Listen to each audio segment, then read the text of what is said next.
Portugal की कुछ cities में 82% तक यहाँ की फैमिलीज रेंट पे करती है।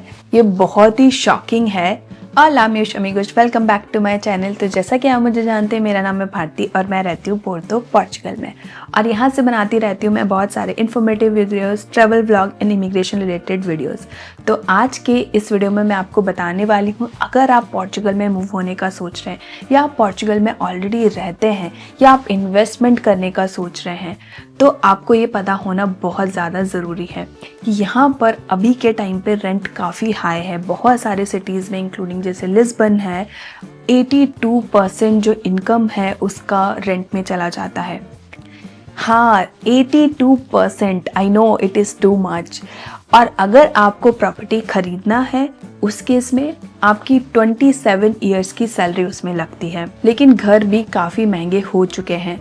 जो लेटेस्ट डेटा है 18 फेब 2026 का, उसके हिसाब से लास्ट 1 ईयर में 15.8% तक प्रॉपर्टी का अमाउंट बढ़ चुका है।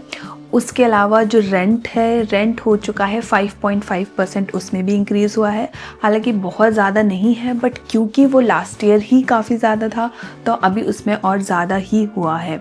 तो एक आइडिया आपको बताया, अगर आप लिस्बन में रहते हैं तो आपकी 82% जो सैलरी है वो जाएगी रेंटल में। अगर आप वहाँ पर घर खरीदते हैं तो 27 ईयर्स आपको लगेंगे, 27 ईयर्स की आपकी इनकम होगी। और अगर आप फारो में रहते हैं तो वही 27 ईयर्स की आपकी इनकम होगी एंड रेंट आप ऑलमोस्ट 75% आप पे कर रहे होंगे। कोस्टल मेट्रो एरियाज जैसे लिस्बन एंड पोर्टो है, तो वहाँ पर जो एवरेज रेंट होगा वो आपकी 71% इनकम का होगा।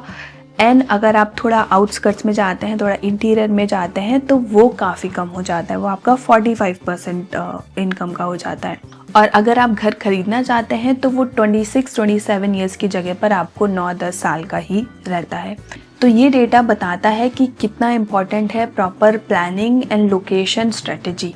और अब मैं आपको बताऊंगी as real estate consultant in Portugal के पर्सपेक्टिव से, यहाँ पर आपको रेंट पर घर लेना है या फिर घर खरीदना है, वो दोनों ही इनिशियली रिस्की हो सकता है अगर आप यहाँ पर मूव कर रहे हैं और आपको अभी कोई डिसीज़न लेना है। तो मुझसे काफ़ी लोग ऑलरेडी पूछते हैं कि अगर हमें वहाँ पर मूव हो रहे हैं तो क्या हमें ऑलरेडी प्रॉपर्टी सर्च करना चाहिए, हमें डायरेक्टली वहाँ पर देखना चाहिए, या फिर हमें कुछ टाइम यहाँ पर स्पेंड करना चाहिए और उसके बाद ही हमें इसके बारे में सोचना चाहिए। तो मैं उनको हमेशा ये सजेस्ट करती हूँ कि अगर आप कंट्री में मूव हो रहे हैं और आपने पहले एक्सप्लोर नहीं किया है तो बेटर होगा कि आप रेंटल प्रॉपर्टी लें और कुछ टाइम तक आप एक्सप्लोर करें। आपको कहाँ रहना है कहने के लिए हो सकता है जो लोग यहाँ पर ऑलरेडी रहते हैं, अगर वो थोड़ा सा और इंटीरियर में आउटस्कर्ट्स में जाएं तो उनको बहुत डिफरेंस नहीं लगता है। लेकिन अगर कोई मूव होता है पोर्चुगल में, तो अगर वो थोड़ा आउटस्कर्ट्स में जाता है तो वो आइसोलेटेड फील कर सकता है, क्योंकि जो प्रॉपर सिटीज़ है वहाँ पर काफ़ी सारे लोग रहते हैं। वहाँ पर आपके पास सुपरमार्केट पास में है, बहुत सारे सुपरमार्केट के ऑप्शंस हैं, लेकिन फिर वहीं पर रेंट भी बहुत हाई है और आप प्रॉपर्टी ख़रीदते हैं तो वो भी बहुत हाई है।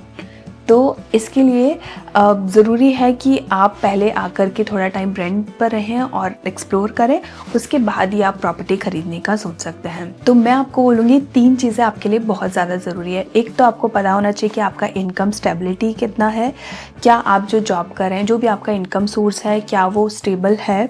दूसरा, आपका लॉन्ग टर्म प्लान क्या है, क्या आप पोर्चुगल में या किसी भी स्पेसिफिक सिटी में जहाँ भी आप अभी रहते हैं या ख़रीदने का सोच रहे हैं, तो क्या आप वहाँ पर 5 साल या 10 साल रहने वाले हैं, और लोकेशन का पोटेंशियल कितना है कि क्या उसका और इन फ्यूचर में ग्रो होगा।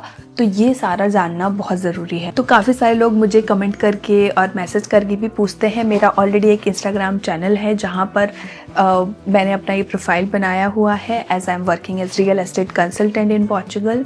सो वहाँ पर लोग पूछते हैं कि क्या हमें बाय करना चाहिए या रेंट पर रहना चाहिए। तो अगर आप लिस्बन जैसे सिटी में रह रहे हैं और आप वहाँ पर 82% अपने इनकम का रेंट पे कर रहे हैं, तो आपका कोई वेल्थ जनरेट नहीं होगा, आप कुछ सेविंग नहीं कर पाएंगे।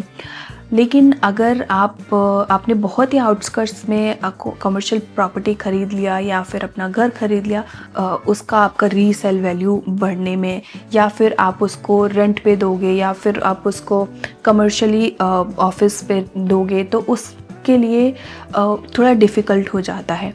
सो ये सब पहले एनालाइज करना काफ़ी ज़रूरी है। तो 2026 का जो मार्केट है वो आपको ये दिखा रहा है कि अगर आप यहाँ पर प्रॉपर्टी ख़रीदना चाहते हैं तो आप थोड़ा सा इंटीरियर, थोड़ा सा आउटस्कर्ट्स भी कंसिडर करें।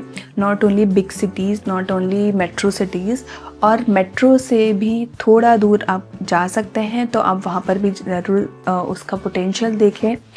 और अगर आपको मेरी कुछ हेल्प चाहिए तो आप मुझे भी कांटेक्ट कर सकते हैं। अगर आप कंसिडर कर रहे हैं कोई भी प्रॉपर्टी ख़रीदने का या सेल करने का या फिर रेंट पर लेने का, तो आप मुझे ज़रूर कांटेक्ट कर सकते हैं। तो पोर्चुगल ब्यूटीफुल सिटी तो है ही, लेकिन यहाँ पर भी आपको स्मार्ट डिसीजन लेना बहुत ज़रूरी है। तो आई होप कि वीडियो आपके लिए इन्फॉर्मेटिव रहा होगा। अगर आपको वीडियो अच्छा लगा है तो प्लीज़ वीडियो को लाइक कर दीजिए, और आप मुझे कमेंट कर सकते हैं या फिर आप मुझे डीएम कर सकते हैं मेरे इंस्टाग्राम पर, और मुझे रीच कर सकते हैं ईमेल के थ्रू। और अगर आपने चैनल को अभी तक सब्सक्राइब नहीं किया है तो चैनल को सब्सक्राइब ज़रूर कर लीजिए। मिलते हैं नेक्स्ट वीडियो में। चाओ चाओ।